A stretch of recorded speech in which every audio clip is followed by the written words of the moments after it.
Kyaggwe TV omulabi waffe omulungi nkwaniriza n'enkwebaza gy'okola ne gy'okyakola. Mwebale nnyo, mwebale ddala okuba nga mutulaba wonna we musinziira okutulaba. Ennaku z'omwezi 24 omwezi gwa kusatu omwaka 2023. Nga bulijjo programu Nze Nga Bwendaba tutunuulira nsonga nkulu mu ggwanga nga bwe zitambula. Richard Sentayi muzzukulu w'eri Asaafu ge gange ewaffe Nakasongola. Oludda luno nina mwami Semakula John Munnakyaggwe musomesa ku Uganda Christian University. Nina mwami Henry Nsubuga Munnamawokota Munnamawulire. So nga tugenda okuba nga tuzitambuza olunaku olwaleero. Ebitambula mu ggwanga nkuyanja twagala okubayozabeza mwenna abaliko ebirungi bye mutuuseeko nammwe abafunye okukosebwa okutali kumu temuggwamu maanyi mweyongere okwekwata Mukama Katonda.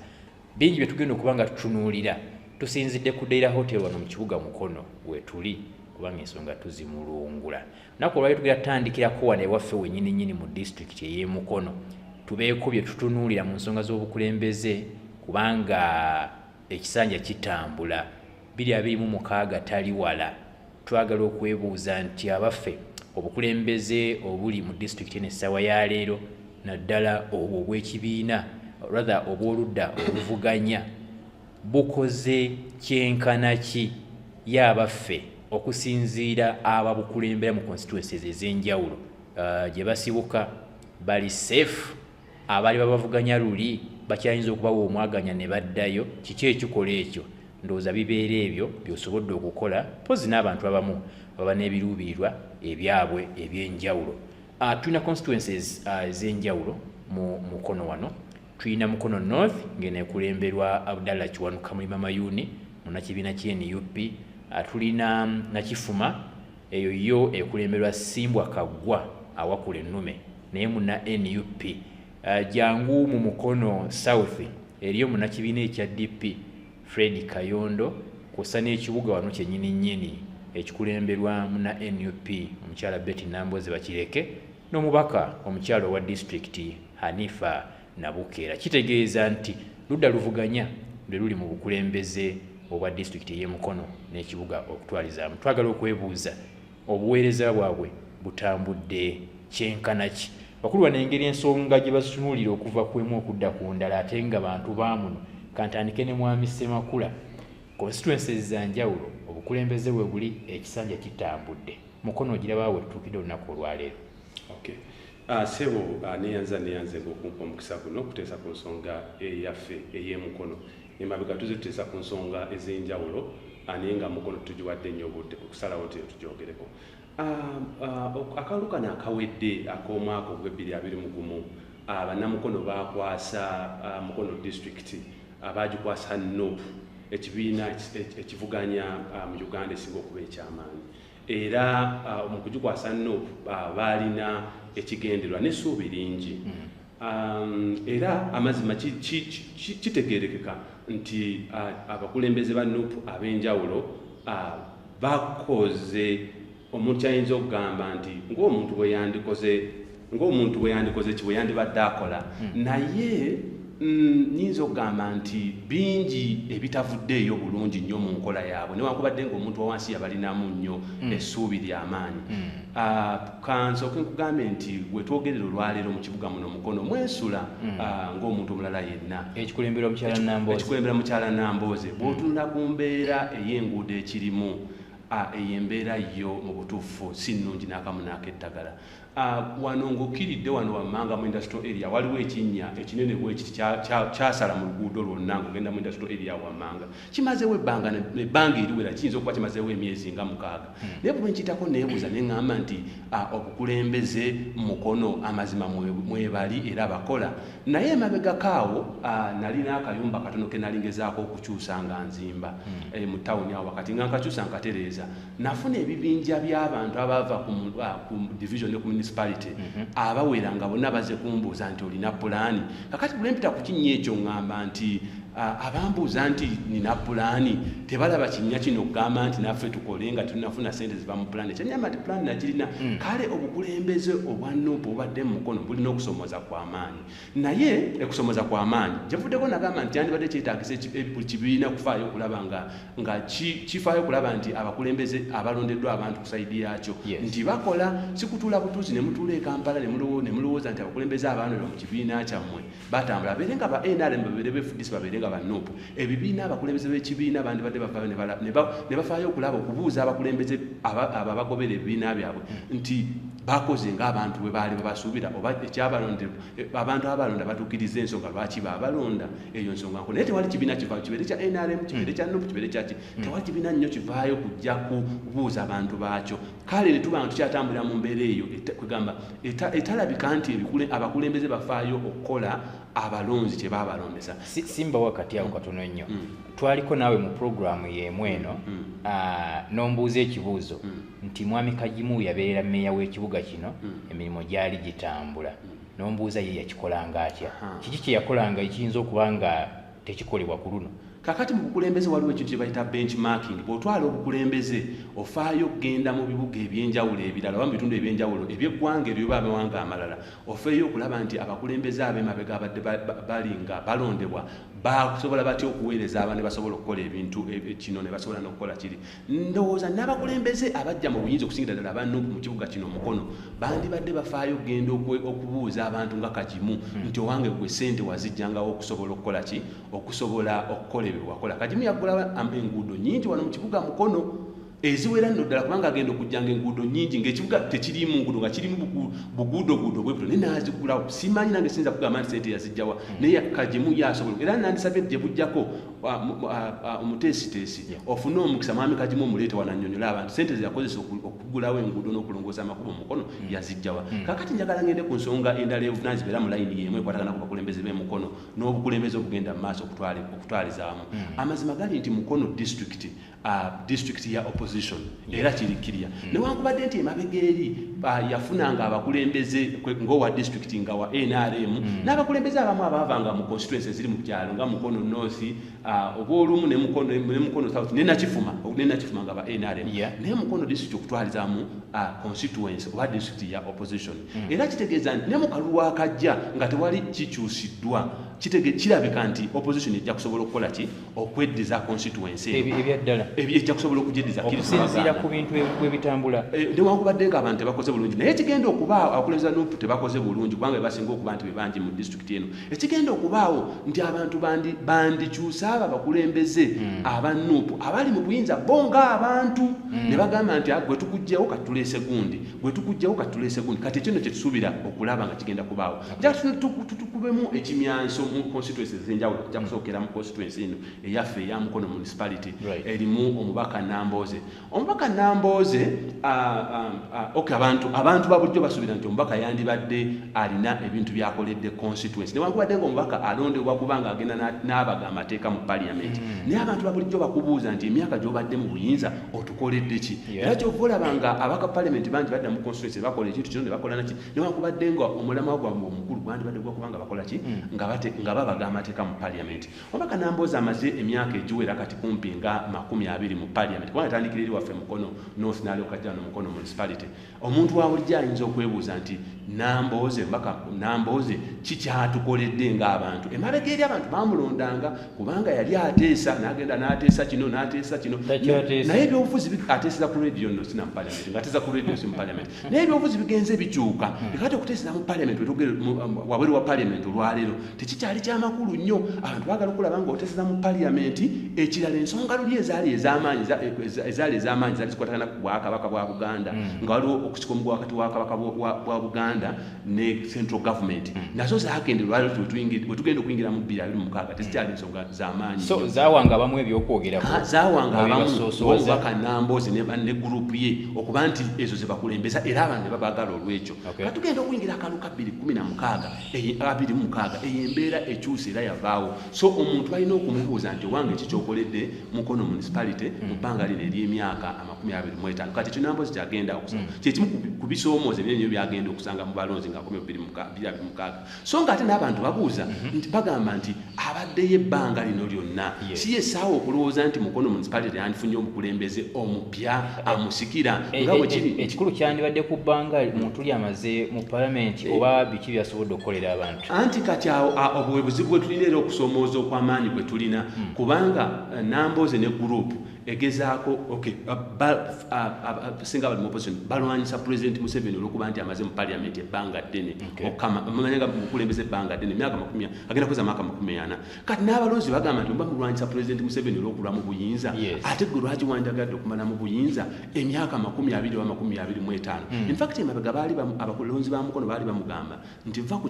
kifo kino ekya omubaka bwa Parliament wa Mukono municipality wakati ogezeeko ku constituency endala naye wakyuka nova mu constituency eno n'ogenda mu constituency eri nga bwe bamusaba naye kwokusomooza kugenda kumbeera kw'amaanyi ekirala nti emabega eri mu kulonda okugize kubaawo obadde okiraba nti omuntu tugenze ng'okuyingira okulonda nga buli omu akimanyi nti omubaka Nambooze eno constituency agina era ng'okugimusikako nga kigenda kuba nga kizibu ddala naye bwe tugenda mu kalulu ka 2026 tewali akugamba nti eno constituency ya municipality Nambooze tebasobola kugimuggyako bwe kiba nti ebisanja biwerako sofa bye yakatwala lwaki gwe omulonzi omuntu ajja n'akusuubizanga ekintu kyekimu ne kiba nga tekituukirira kubanga mu bimu ku balonzi basinga okwemulugunyaako ensonga z'akatale era obawulira bannyo nga baga omubaka yatulemesa akatale ebintu ng'ebyo kyokka omuntu ajja n'akugamba ekintu kyekimu this time round kagenda kukolebwa nosigala ng'omwaka n'akomawo naluli tulowooze nti n'abalonzi tetuyiga abalonzi bangu nnyo okuguka okusinziira ku mbeera ebibaddewo era ebiseera ebisinga ogenda okulaba nga tugenda okuyingira akalunga bagamba Ssemakula tujja kumulonda olw'okuba nti etuwa akatale naye wabawo weevu ezze nga bwewalaba eyannopu bwe yajja ogenda okulaba nga ate bakoze eki nga bakyuse nga balonze mu byobufuzi bikola ki bibaamu kale ekyo kyova olaba nga abakulembeze bafaamu basobodde okuba nti badda babala weevu ezo n'abala eno n'abala eri n'asobola okuba nga akola ki nga asobola okuba nga akomawo ate n'awangula soko simbe wakati atulaba omulungi okyali ku Kyaggwe TV program Nze Nga Bwendaba oye mwami John Makula nze Richard Sentai muzukulu w'Eliasa nina mwami Nsuga Henry mwami Henry agivudde kutwala abakansala ddala b'ekibiina ekye-NUP ku ddaala eri ekibuga ng'aga nti mwami Nkoyo oyo tumuggyemu obwesige lwaki nti alina engeri gy'akwatagana n'ekibiina ekiri mu buyinza naye mwami Nkoyo ye standi ye eri emu nti nze mmanyi wenna okujja ssente ezikola bye mwetaaga tulowooze nti bennyini be bakotogera enkulaakulana naye nti olwo emabegako mwami Ssemakula abadde agamba nti twetaaga okuleeta meeya eyavaawo George Fred Kajimu atubuulire y'ensimbi ezaggulanga amakubo n'ebintu ebirala bye yakola ebyamufuula ng'olwaleero tugamba nti mu bameeya ababadde mu kibuga ky'e Mukono George Fred Kajimu akyali wanjawulo naye ku bimu ku ebyo nti yakwatagana ne gavumenti n'abakulembeze abalala abali mu gavumenti n'asobola okusakayo n'akola era ne tulaba ekibuga emirimu nga gitambula olwaleero bwetugamba nti banenya Nkoyo oyo batugamba bamugjamu n'obwesige ekitaakolebwa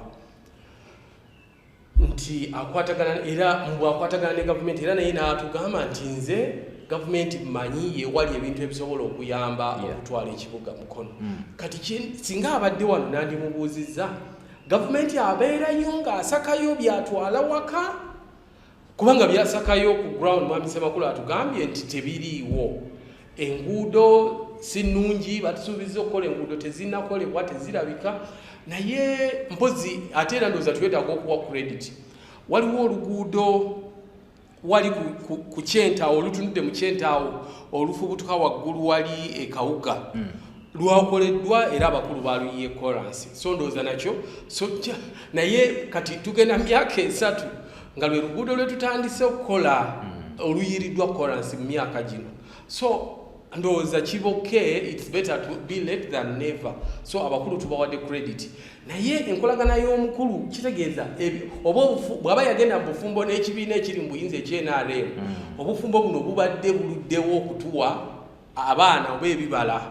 n'olwekyo omukulu bw'abanga ddala because batugamba ku byalo bimuvunaanibwa nti yagenda ekyankwanzi naye era nga teyeegaana bamulanga n'okugenda alimu omalako jjajja wano ku kisaawe ku Mukono boarding n'abeera n'abeNRM so naye kakati twetaaga bw'aba agenze asake era byasase ku ground tube nga tubiraba era nga tubifiiringa otherwise bw'anaaba nga agendayo naye nga byajjayo abitwala waka then kitegeeza ekitundu kyakulembera kiba tekifunamu naye nze njagala olwaleero tutunuulire mu bakulembeze oba tukubeko tooki mu bakulembeze mu constituency ze tulina ez'enjawulo nga bwe mwami Ssemakula atutegeezezza oba ggwe watusomedde nti tulina obukulembeze obwa opposition ndowooza mu constituency zonna ze tulina nga kwogasse ne Mukono ne district omubaka omukyala Honorable Hanifa Nabukeera nti wanuupu tulina kati mu kibuga kino ekya Mukono munisipaali omubaka Betty Nambooze Bakireke naye kati ate bwe tutunuulira baani abamaze dde okwambala abavuddeyo abeejaga abalinze 226 akole ki ajje zaabika emipiira kati nga mu kibuga kino ekya Mukono omubaka Betty Nambooze Bakireke akyaliwo nnyo era ndowooza bw'aba atambula abantu abagamba mundabiranga ddala kaka tuyina ono ye mumyuka ye vice president owa DP mu ggwanga George Fred Kajimu agamba nti ekigwa ekimu tekirobera mwana kukola ki kuyimba naye agamba akomawo come what may n'olwekyo oyo naye waali era ndowooza bwakyali mu DP tulina kati bwe tugenda mu kibiina ekyenRM kirabika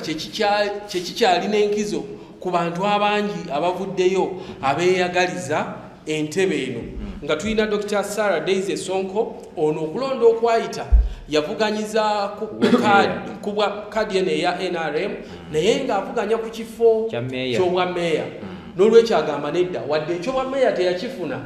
okusinziira bwe yeepimyemu nga alaba Nambooze alumikako n'olwekyo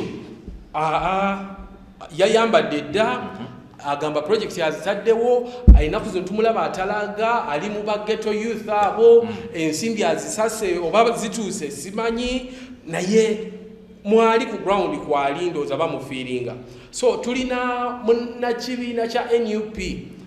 ate no ebigambo ebiyitingana bitugamba mbu ono eri ekamwoca takonkona aliwene George Musisi munnamateeka nti ono ekamwoca gwe baleese okusobola okusiguukulula omubaka Betty Nambooze Bakireke naye nga bonna ba mu kibiina naye ate era ng'ekibiina ekikiririza mu demokrasiya ndowooza kikkirizibwa okuteekawo akamyufu okukola ki okuvuganya n'olwekyo ndowooza mu kamyufu ono munnamateeka George Musisi ajja kubbinkana n'omubaka Betty Nambooze ababaka abalonzi mu kibuga kino eky'Emukono bo basalewo gwe banagenda naye olina ne gwoleseeyaawo mbadde nno nkyajja naye nga wa NUP deputy mayor wa Mukono municipality Bazanya Rogers deputy speaker kulya deputy speaker Mukono municipality deputy speaker nayajja wa akalunga kajja kuwooma kano so kitegeeza kati ekibiina ky'NUP nakyo kirina basatu sofa abamaze okuvaayo naye oba kino nakyo kitegeeza ki Ssemakula ndowooza yali atukubira toki maaso awo atubuulire because emabegakaawo ng'abantu batya okujja okwesimba ku mubaka Nambooze naye abantu bwe babanga olwaleero baabo tulabanga olukalala luweze mbadde nno sinnamalayo tulina Sarah Nakintu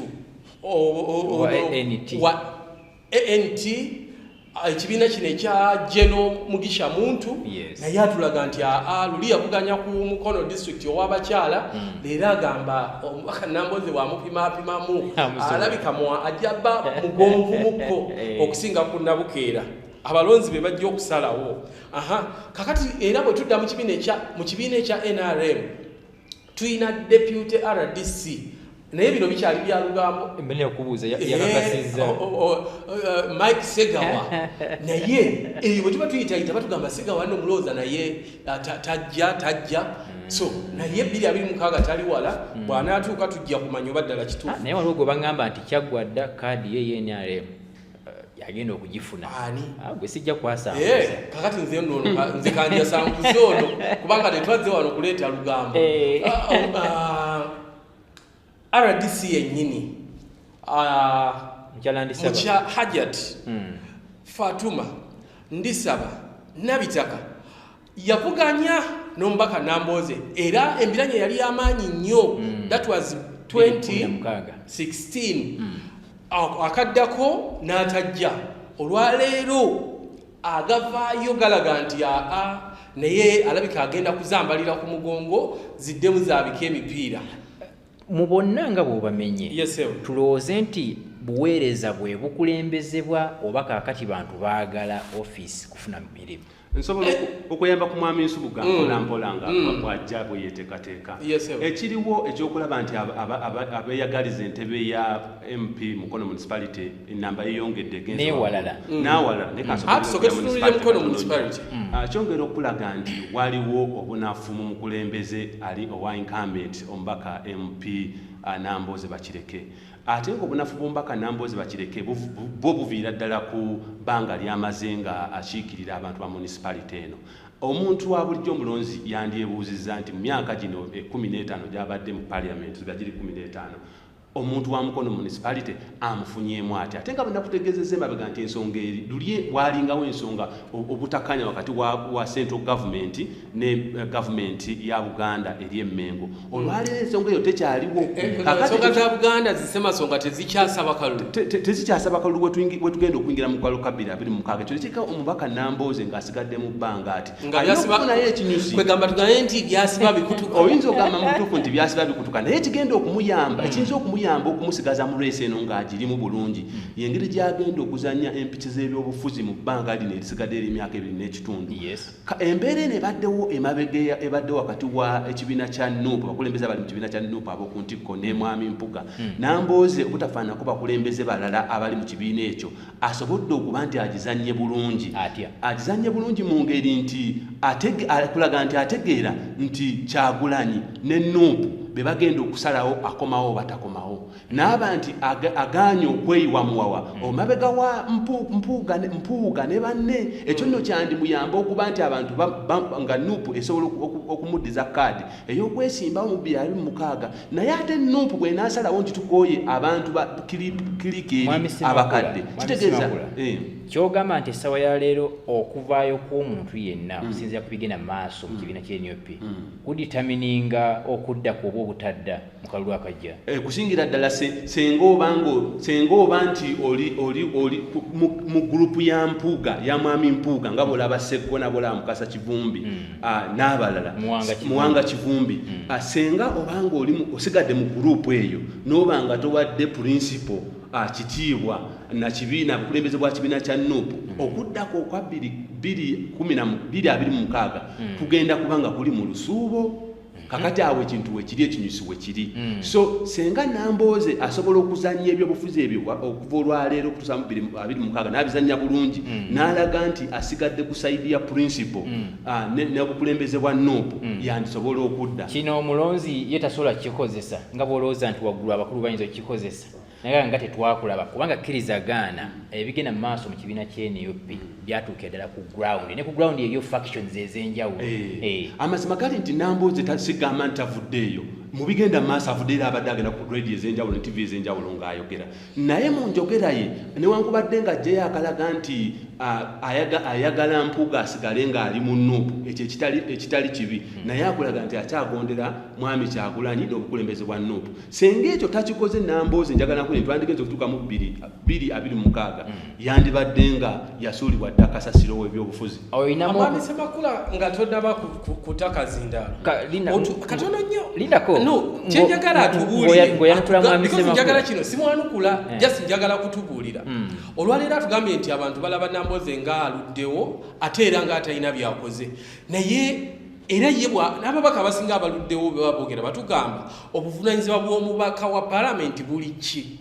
kulima nguudo kuweerera baana mu masomero oba ki because ye atulaze nti mu palamenti abeerayo ateesa akukola amateeka so kakati Semakula tubuulire omubaka Nambooze oyagala akole ki kyatakoze tazanye roli eyo okumonitoringa yes betulooza ffe ng'abalonzi tulaba nti we are contented ombaka atukiikiridde bulungi ku Parliament asituka n'ayogera. Yes. Okay, kakati njagala kubuuza Mwami Nsubuga nti wakomadde okulaba Ombaka Nambooze ng'ateesa mu Parliament ye Uganda ku fulo ya Parliament ng'ateesa wakomadde?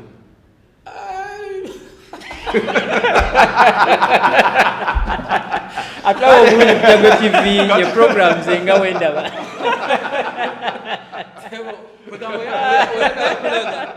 Oyagala kulaga nti Ombaka tateesa. Tujja kusaba naye ateeseza ku TV ne radio, which is not bad. Mwami Nsubuga badde kubuuza ng'ojja kwegamba nti okufuna kaadi y'ekibiina tolowoozaamu nti eriyo abantu be twandirowoozeza nti kati essala leero balina amaanyi ng'asobola okuyimirirawo nga ye pate ne bwe batemuwadde kaadi najja n'awangula nga okulembeza ne factor ey'okuba nti abantu bano abamu baluddeyo one experience bagifunye amanye engeri y'okwogeramu n'abalonzi kuba abalonzi baffe nabo ba biti bya njawulo eriyo omulonzi ayagala ekitole kya sabbuuni gw'otagenda kunyumiza bya mpuuga n'ani ebyaliwo byonna tulowoozamu tukyalina ababaka ng'asobola okuyimirirawo nga ye ne waba talina kaadi. Ate era nze nga ekyokulabirako sigenda kuva mu Mukono municipality wano kubanga Nambooze yali w'amaanyi 2021 nga tulina ngali mu DP nga tugenze mu campaign za 2021 era ne tugamba nti Nambooze already yalina kaadi eya DP kakati NUP nejja na sala n'agenda mu NUP era n'atwala we assume nti n'agenda n'amaanyi ge yayina mu NUP era NUP nekola ki neera bwezi mu kibuga Mukono era Nambooze kwegamba abadde factor nene nnyo mu kibuga Mukono. Nze ndowooza nti katugambe kyakulabirako Ombaka Mpuuga akoze ekibiina kye oba banabe Katonga Besigye Lukwago bakoze ekibiina kye ndowooza nina essuubi nti Nambooze akyasobola okugamba nti NUP mutuleseeko amampaati n'olwekyo ffe tugenze ne yeegatta eri abagoberezi be n'agenda nabo n'ayamba era okulaba nga Mukono akola ki because ekyo ndowooza kyekibadde kibeerawo era kyekyali kibaddewo okitegeera. Njagala mpabuleko Mwami Nsubuga katono nnyo. Yes sir. Tetulina kwerabira bibadde mabega mu byabufuzi omutundu gyayita history. Yes sir. Mu kaluka 2 zaali 16 bwejjukira Mwami Besigye yeesimbawo ne Mwami Mbabazi ne Mwami Museveni. Ojjukira nti Mukyala Nambooze Bakireke yatandika ng'awagira Mwami Mbabazi. Kituufu. Bw'atandika ng'awagira Mwami Mbabazi Besigye bw'ajja mu kibuga wano Mukono n'agenda kukolina yali kolina mu bitundu ebyo n'agenda awo abantu bamuyiikira bwe bati Nambooze yakyukirawo n'adda kwani ekyo kitegeeza nti Nambooze asobola okubala ebyobufuzi yafuna experience mu ebyo ebyaliwo mu ekyo ekyaliwo n'olwaliro tebakulimba nti senga Mwami Mpuuga oba Katonga faction eya Besigye etandika ekibiina nti ajja kusala speed agende nga adde ku sayidi yaabo ave mu Nuupu kubanga olwaleero okujjako nga wanaabawo ensonga egenda okukyusa ebyobufuzi Nuupu ye kyafuga ebyobufuzi bya Mukono district ne Mukono municipality kijja kwetaagisa ekintu kinene nnyo okukyusa ebyobufuzi trend y'ebyobufuzi mu kalulu akajja okugijja ku Nuupu okugiteeka ku kibiina ekirala kyonna eky'ebyobufuzi ekitali Nuupu ekinaaba ekipya kize n'ekirala ebibiina ebyo abantu abateekateeka okuteekawo ebibiina ebipya baludde kubanga tusigaze emyaka 2 katugambe ogenda kuzimba otya popularity yo ogenda kuzimba otya base yo mu myaka 2 oba mu mwaka gumu ogujja osobole okubanga okompitinga ne NRM ne FDC omuntu omulala ayinza okugamba nti Nuupu yajja etya mbadde nayo yajja ebulayo bunaku tugende oba myezi bwezi tugende mu kulonda naye eyo yali bwevu yali y'amaanyi naye wetaaga okubanga olese bwevu y'amaanyi esobola okulaga bannayuganda nti gwe okudde ekintu basobola okudde mabegawo kale tewandibadde muntu ejjusa agamba nti kugenda mu kibiina ekipya nga obudde bugenda bukola ki bukendeera. Tweyanza nnyo tweyanzeege Kyaggwe TV yongera okutunoonyaako online awo teeka mu Kyaggwe TV likinga sharinga subscribinga ojja kubanga ensonga zino oziraba nga bwe zitambula nga tukubaganya ebirowoozo ku nsonga ezitali zimu. Yes Mwami Nsubuga Mukono municipality nga tusoose okumuteeka ebbali obaolyawo tugendeko ku Mukono North tugendeko okwo ne ku bitundu ebirala tusooke tutunuulire Mukono South nti Mukono South essala leero olinayo munnakibiina kya DP Fred Kayondo munnakibiina ky'NRM Mwami Muyanja Ssenyonga tetumanyi oba anaddayo waliyo gwe nawulidde yagamba akyali wa PLU oba ye mwami Kintu Musoke kind of erinnya liri awo bwekyo bwekyo olinayo mivule tulina mivule tulina Richard that is Richard Katerega mivule tulowooza ne Male ayinza okuba tatudde by the way Male ate nga ye flaga bearer wa NUP n'olwekyo naye gyali emisango gyali mu kooti byaliyo n'abagoberera babiraba kitegeeza ki constituency omuntu omulala era abazeetaaga bangi bwe tulina okutunuulira batugamba nti ne Reverend Peter Bakaluba Mukasa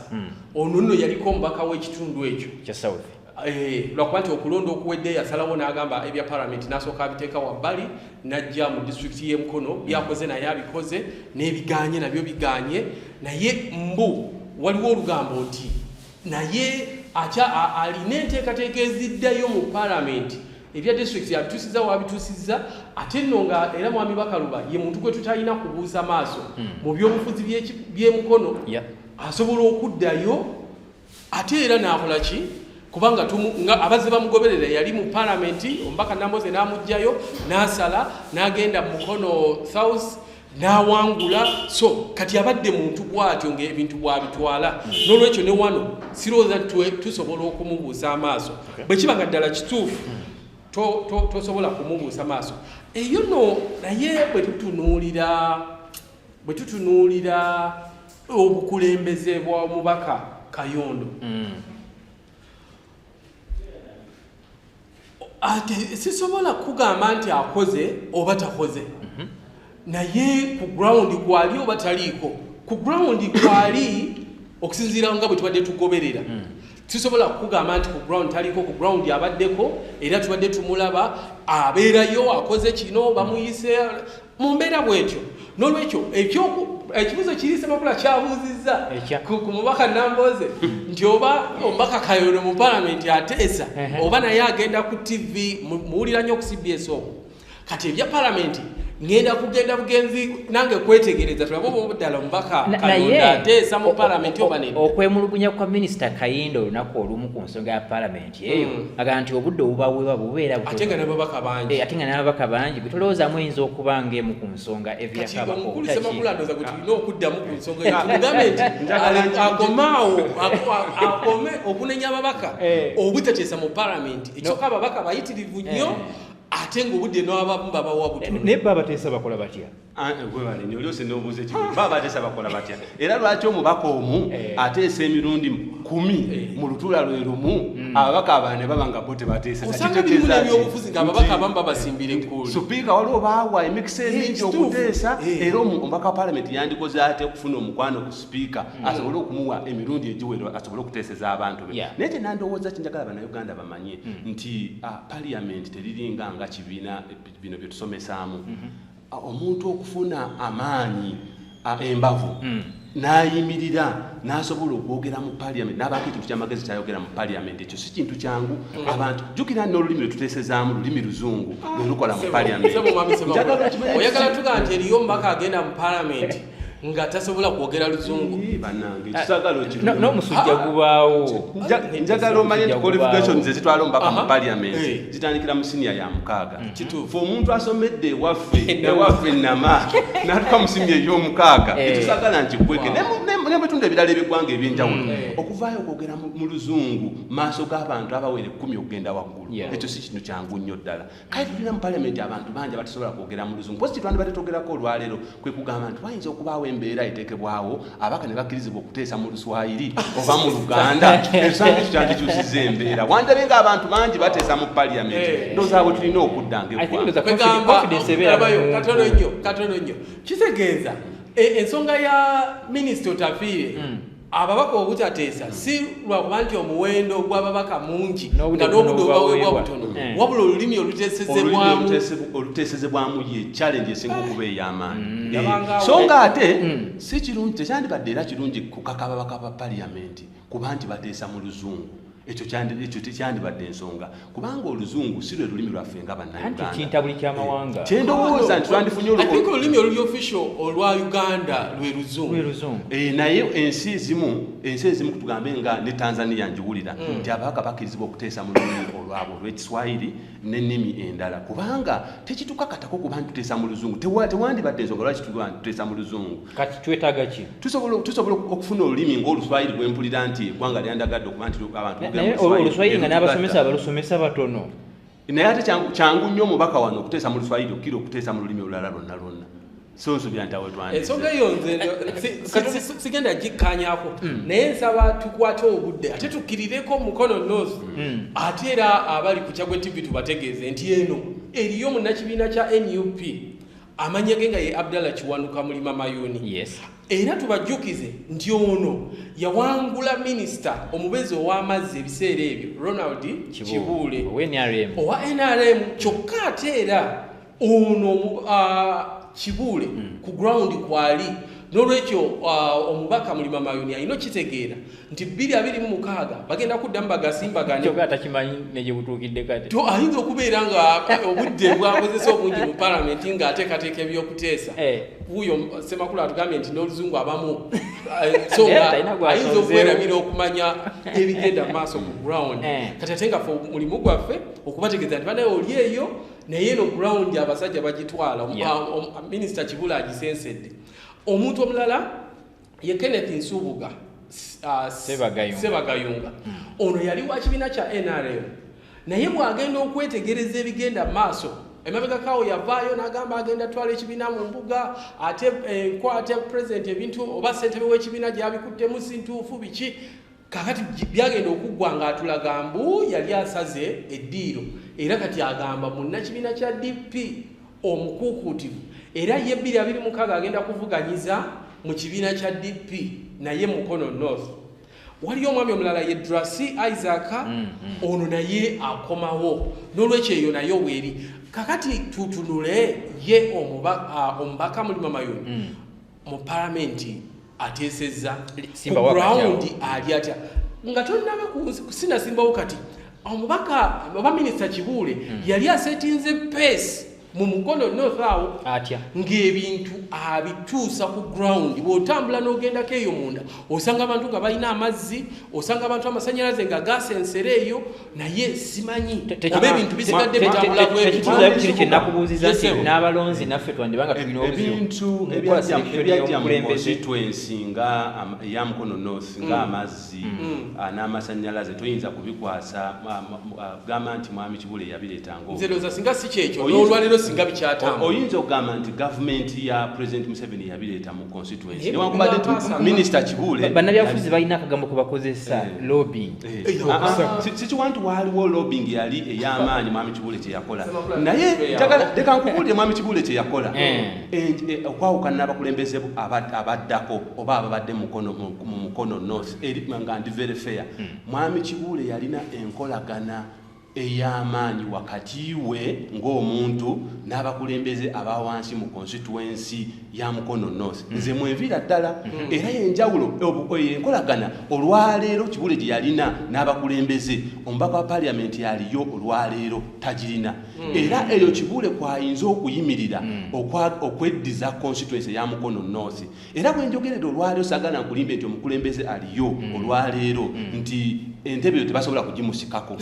basobola okugimusikako omuntu inasobola okugimusikako n'agitwala era nga basobola okugimusikako ne Kibuule alina potential egimutwala kati no kankubuulire abantu mu constituency nze mugambye nti mwenva eyo kye baagambanga okulonda Kibuule baagambanga nti Kibuule ye waffe bwe nfuna ekizibu nkuba essimu ne ngamba nti Kibuule munange nafiiriddwa era Kibuule wamulabanga ng'akoze eki nga kakati njagala nkubuulire nti eyo enkolagana abantu gye balina kisooka nti ono aliyo bwe yali ajja abantu baagamba nti naye oyo bamuzaalawa yali bamuzaala kubanga abalonzi mu constituency ezimu baagala okumanya ovaawa kakati kibula enjawulo ye teyalina yali nti ava mu constituency gamanyi nti ava wali embalala ogwetoolaawo najja n'akola ki mu constituency yemu kati gemanyi kibule gaalina era Mulimamayuuni alina okugezaako okuba siriasi okusobola okusigaza entebe ye bw'ataabeere siriasi kuvaayo kusembera abalonzi entebe bajja kugimutwalako n'ekirala alina okuzannya ebyobufuzi eby'amaanyi mu kibiina kye ekya NUP n'abizannya bulungi ate nga byamagezi olwaleero tugendera mu kaluka 2026 nga tutugamba nti tutandise olwaleero waliwo ensonga wakati wa bakulembeze ba NUP abakulembeze bwa NUP ne mwami Mpuuga omu ku bakulembeze ba NUP mwami Mulimamayuuni alina okuvaayo okulaba nti adda ku ludda olutuufu olunaasigaza influence mu constituency senga anadda ku ludda olwa Kyagulanyi ne banne chances are high nti asobola okusigaza constituency eno naye alabika nti avumbedde kati mu kuvumbeera okwo entebe neeba nti agirekedde abantu senga NUP emusimbako omuntu basenga ebaayo omuntu n'alamuza ekifo kye asobola okuba nti tajja kuba fulaga bearer wa NUP mu constituency eyo ate bw'aba si fulaga bearer wa NUP mu constituency eyo kitegeeza nti tasobola kugiwanga. Weebale nnyo weebalire ddala Kyaggwe TV atulaba omulungi kyokola kya ttendo programu ekyali Nze Nga Bwendaba nze Richard Center muzzukulu w'Eryasaf ewaffe Nakasongola nina John Semakula ne mwami Henry Nsuga katono nnyo katwetoolemu tukomeo tumalize ne constituencies ezisigaddeyo tulina nakifuma tugera tunulako ne ku district okutwaliza awamu tukuleetera ebirala tovaawo. Do you have a business trip, a study tour, a vacation, or intentions of enjoying the unique tourism sites? We introduce to you Buvuma Palm Resort in Buvuma Islands, a unique place to be for all your accommodation needs with spacious cottages, well suited in a good environment, overlooking a serene ecosystem with a rare view of Lake Victoria right from your bedroom. While at Buvuma Palm Resort, you will be treated to free sights and sounds from different bird species, monkeys, and a magnificent view of attractive rocks, palm oil plantations, boat cruises, forest walk, bicycle riding, among others. Buvuma Palm Resort has first-class conference facilities with a unique taste of foods prepared by experienced chefs. It is located in Buvuma district on the main island near the district headquarters. It also boasts of a helicopter landing pad and a playground. On your way to Buvuma Palm Resort, it's just 88 kilometers from Kampala city centre to Chiindi landing site, and it's 30 minutes travel in a boat to Buvuma. You are welcome as you take the best experience of traveling on the waters of Lake Victoria with the available sailing means with either passenger boats or the magnificent modern ferry, the MV Palm. Buvuma Palm Resort has so far been a dear destination for dignitaries, including prime ministers, ministers, parliamentary committees, but above all, the Katikiro of Buganda, Charles Peter Mayiga. Abantu ba Buganda na ba Uganda bajjeko Buvuma bawumuleko. Waliyo hoteli ng'eno Palm Resort. Bintu bya mulembe.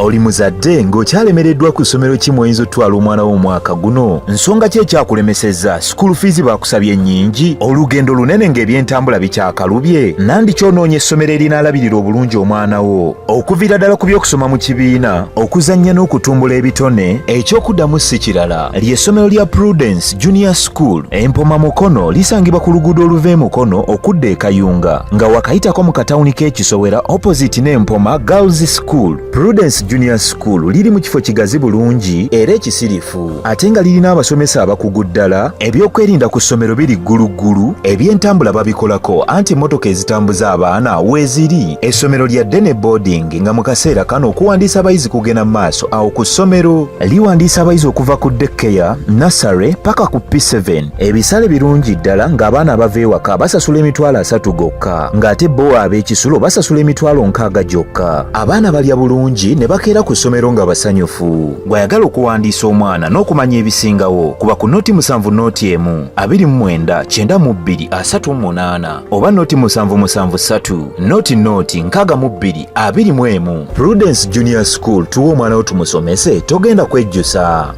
Our dear parents, thank you for paying us school fees,